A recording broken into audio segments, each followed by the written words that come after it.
বিশ্ববিদ্যালয়ের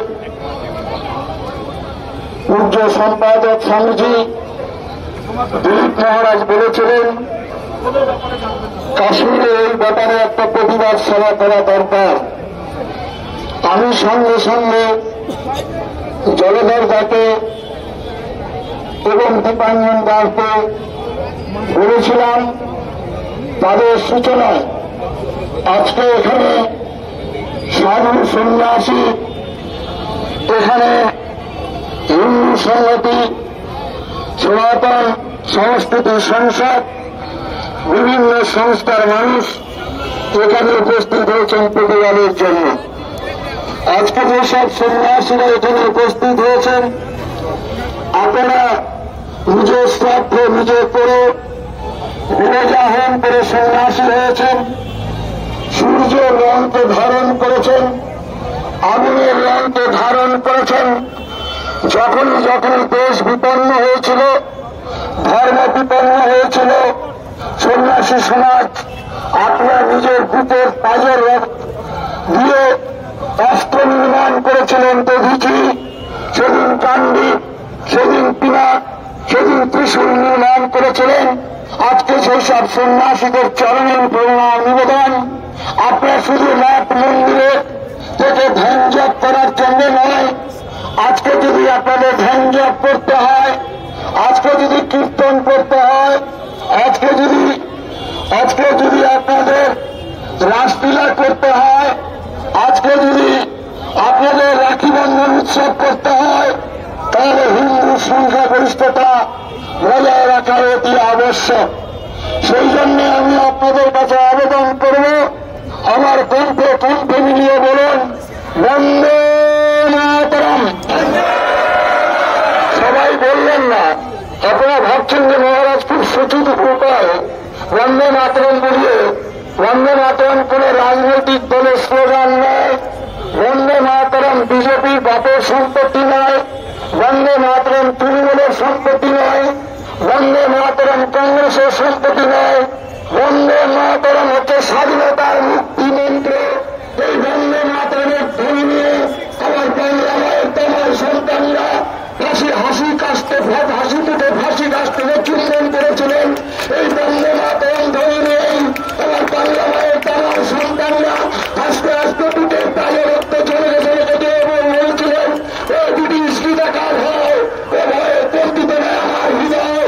যারা আজকে লাল পতাকা নিয়ে যারা ইনকলাব জিন্দাবাদ বলছেন, এই লাল পতাকা নিয়ে আমার ভারত আমার স্বাধীন হয়নি, আমার বন্দে মাতরম করিতে আমার দেশ স্বাধীন হয়েছিল।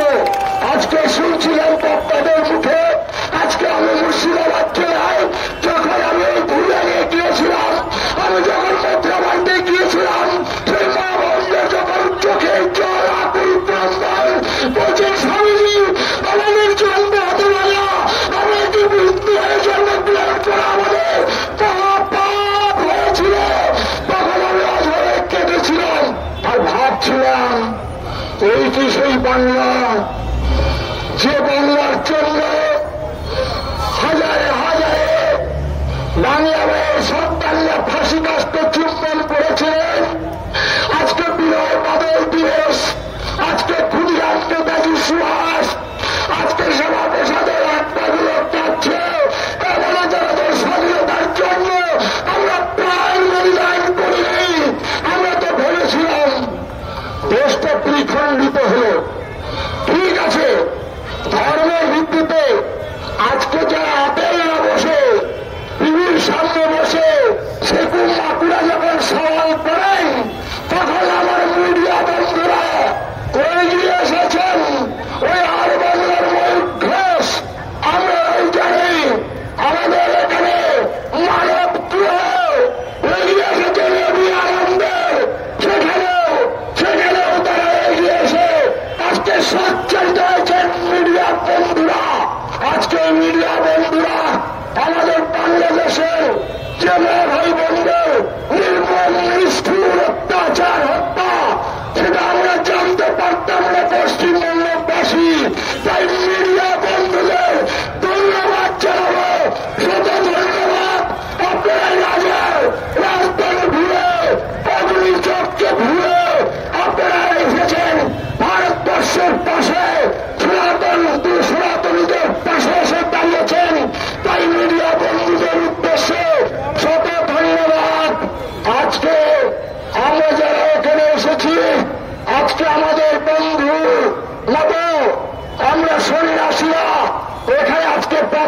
বলেছি যে আমরা সন্ন্যাসীরা আমরা তো বন্যা হয় জাতি ধর্ম নির্বিশেষে সেবা কাজ করি, আমরা দলমত নির্বিশেষে সেবা কাজ করি।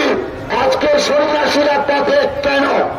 প্রশ্ন, সন্ন্যাসী ভাই, আজকে আমাদের পশ্চিমবঙ্গে একজন দাঁড়িয়ে যিনি জনপ্রতিনিধি, যিনি সবার ভোটে প্রতিনিধি হয়েছেন, যিনি শপথ গ্রহণ করেছিলেন, তিনি আজকে জনসভায় প্রকাশ্যে দাঁড়িয়ে বলেন 70 ভাগ আর 30 ভাগ তোমার মধ্যে ভাইতে ভাসিয়ে দেব। আমি সেই বন্ধুকে বলেছিলাম তুমি তোমার দিনের কৃপায় 1 ঘন্টার মধ্যে ভাসিয়ে দিতে পারো, তাই সেই বন্ধুকে ধন্যবাদ। তাই আজকে কার্তিক মহারাজ আমাদের পথে, তাই সাধু সন্ন্যাসীরা আজকে রাস্তায় রয়েছে। বন্ধুগণ, আমরা কি অপরাধ করেছিলাম? আজকে একজন মহানাগরিক তিনি সংবিধানকে স্পর্শ করে শপথ নিয়েছিলেন। তিনি প্রকাশ্য সভায় দাঁড়িয়ে বলছেন ইসলামিক দাওয়াত দিতে। তিনি বলছেন যারা অন্য ধর্মের জন্য আছেন তারা হতভাগা, তারা দুর্ভাগা। আজকে স্মরণ করুন আপনারা সনাতনী হিন্দু ভাই, আমরা কি হতভাগা, আমরা কি দুর্ভাগা? আমাদের এই প্রতিনিধি সেদিন দাঁড়িয়ে চিকাগো শহরে বলেছিল আমি এসেছি সর্বাপেক্ষা প্রাচীন সন্ন্যাসী সমাজের পক্ষ থেকে আপনাদেরকে ধন্যবাদ জ্ঞাপন করতেছি। আমি এসেছি কোটি কোটি হিন্দু নারীর পক্ষ থেকে সর্বধর্মের জনসংঘ সনাতন হিন্দু ধর্মের পক্ষ থেকে আপনাদেরকে ধন্যবাদ জ্ঞাপন করতেছি, অভিনন্দন জানাইতেছি। বলছিলেন স্বামী বিবেকানন্দ। আজকে ইসলামিক দাওয়াত, আজকে তাকে স্মরণ করিয়ে দেবেন না ভাই। ইসলামিক দাওয়াত তো চিংড়িস খা, ইসলামিক দাওয়াত তো তার প্রোডাকশন নাদির শাহ, ইসলামিক দাওয়াত তার প্রোডাকশন আওরঙ্গজেব, ইসলামিক দাওয়াত তার প্রোডাকশন তৈমুল্লাহ, ইসলামিক দাওয়াত তার প্রোডাকশন এখন বাংলাদেশ, ইসলামিক দাওয়াত তার প্রোডাকশন মথুরা পরি, ইসলামিক দাওয়াত তার প্রোডাকশন ভুলিয়ান। আজকে ইসলামিক দাওয়াত তার প্রোডাকশন পাহল দাও। তাই হিন্দু মা ভাই বোনদের কাছে অনুরোধ, সেই দিন প্যান্ট খুলে প্রমাণ দিতে হয়েছিল। আজকে পশ্চিমবঙ্গে আমার হিন্দু মা বোনদের প্যান্ট খোলার জন্য তৈরি হবে।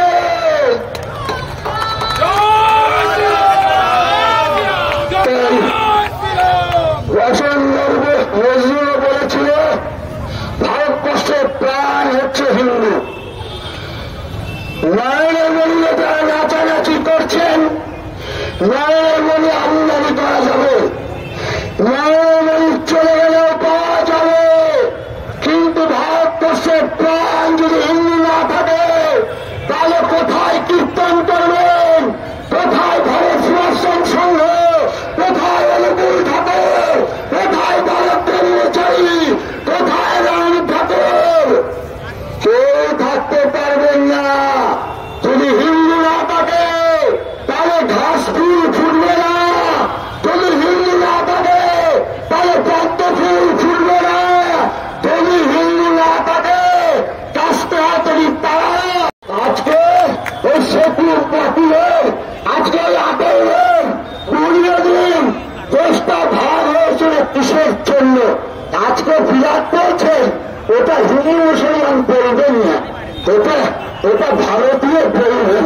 হ্যাঁ, তুমি যারা ওই তাকে বলেন তুমি তো নর্দমায় ওই পচা পুকুরে ডুবে আছো ভাই। বিবেকানন্দ বলেছিল সমুদ্রের ব্যাংক আর কুয়োর ব্যাংক। সমুদ্রের ব্যাংকটা ভুলবে কুয়োতে পড়ে গিয়েছিল। তখন কুয়োর ব্যাংকগুলি বলছেন তুমি কোথা থেকে এসেছো ভাই? বলছেন আমি সমুদ্র থেকে এসছি। সমুদ্রটা কত বড়? লাভ দিয়ে কুয়োর ব্যাংক দেখাচ্ছে এত বড়। বলছেন না ভাই, সমুদ্রের কুল তোমারা দেখা যায় না, কুল এই পুরোটা তার সীমা নাই, তার অনেক গভীর জল। আরেকটা ঘোরাবেন লাভ দিয়ে বলছে ওই হুমায়ুনের মতো একেবারে তোমার সমুদ্র। তখন সমুদ্র ব্যাংক হেসে হেসে বলছেন না ভাই, তাই পুরো ব্যাংক তোমরা সমুদ্রে আসা বেড়াবো গাহক বেড়াবো পৃথিবীর সমুদ্র। তাই তো বলছিলেন আজকে সেই সমুদ্রের কথা আমাদের স্বামী বিবেকানন্দজি মহারাজ, যে সমুদ্রের ব্যাংক বলে সর্বেসাধারণ বিরাট তারা বলে সাম্প্রদায়িক হয়ে, যে সমুদ্রের ব্যাংক বলে রাজগুরু শ্রী জগৎগুরু নজাত্ম সর্বভূতাত্ম সে তখন সাম্প্রদায়িক হয়, যে সমুদ্রের ব্যাংক বলে অধিক পুরোপটিগণ সপ্তদ্বীপ বসিলেন সেই পুরুষের সাম্প্রদায়িক হয়, যে সমুদ্রের ব্যাংক বলে ওই অখণ্ড মন্ডলের কারণ প্রত্যেকের চলাচরণ সে তখন সাম্প্রদায়িক হয় বন্ধু। যে সমুদ্রের ব্যাংক বলে যে আজকে বসুদেব কুটুম্বতন সে তখন সাম্প্রদায়িক হয় বন্ধু। যে সমুদ্রের ব্যাংক বলে ব্রহ্মাণ্ড দেবায় ব্রহ্মাণ্ড হৃদয় সে তখন সাম্প্রদায়িক হয় বন্ধু। যে সমুদ্রের ব্যাংক বলে যে সর্বমঙ্গল মঙ্গলে শিবে সর্বাত্ম সাধিত সে সমুদ্রের ব্যাংক কখনো সাম্প্রদায়িক হয় না বন্ধু। হ্যাঁ, আমার হিন্দু সমাজের কুসংস্কার, আমাদের হিন্দু সমাজের জাতিভেদ, আমাদের হিন্দু সমাজের হারি মূর্তি মতো দম সবাইকে এত ভূত করতে গিয়ে যেমন আজকে চিন্ময় প্রভু আজকে একটা কমন প্ল্যাটফর্ম তৈরি করেছিলেন বাংলাদেশে, সবাইকে একতাবদ্ধ করেছেন, যার জন্য চিন্ময় প্রভুতে জয় যেতে হয়েছিল। আমি সেই ভারত সেবাশ্রম সংঘের যে প্রতিষ্ঠাতা করেছিল, আমি হিন্দুতে হিন্দু নামে ডাক দিতে চাই, যে সংঘের প্রতিষ্ঠাতা করেছিলেন লোকের জপ করে রুদ্রাক্ষ বাড়ায়, কাঠের বাড়ায়, তুলসী বাড়ায়, আমি আজীবন জপ করছি জাতি লেখন জাতি লেখন জাতি লেখনের বাড়ায়। আমি সেই গুরুর শিষ্য, যে গুরু পায়ের পাণ্ডবে টাঙ্গাবে ঠান্ডা পড়েছিল, আমি সেই গুরুর শিষ্য, আমি সেই গুরুর শিষ্য, যে গুরু দারিদ্রে আমার হিন্দু মন্দির অত্যাচার করেছিল, তার পা দুটো ধরে মাথার উপর ধরে দিয়েছিল, আমি সেই গুরুর শিষ্য। স্বামী বিবেকানন্দ জাহাজে চেপে যাচ্ছেন, পাদুর সাহেব হিন্দু ধর্ম সম্পর্কে নিন্দা করছিলেন। বিবেকানন্দ কাগজে বলছেন হিন্দু ধর্মের উদারতা, হিন্দু ধর্মের মহানতা, হিন্দু ধর্মের আদর্শ সর্বজনীন আদর্শ তুমি কিছুই জানো না, কেন শুধু শুধু আমার ধর্ম সম্পর্কে নিন্দা করছো। বিবেকানন্দ তো বলতেই পারতেন পাগলে ক্রিয়া করে ছাগলে ক্রিয়া খায়। বিবেকানন্দ বলতেই পারতেন হাতি চলে বাজার মেয়ে কুত্তা ঢুকে রাখো নে। বিবেকানন্দ তো বলতেই পারতেন আমার গুরু বলেছেন যত মত তত পথ। কিন্তু বিবেকানন্দ জামার আস্তিনটা গুটালেন, গুটিয়ে তার রাকের সামনে পর্যবস্থিত হয়ে বললেন তুমি যে আর একটিবার আমার ধর্ম সম্পর্কে নিন্দা করো, এক খুশিতে তোমাকে সমুদ্র জাত করবে। এই বিবেকানন্দকে ঘরে ঘরে পূজা করুন।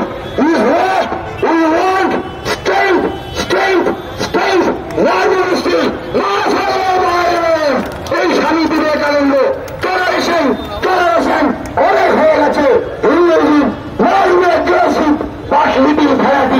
এই বিবেকানন্দকে ঘরে ঘরে পূজা করুন। চৈতন্য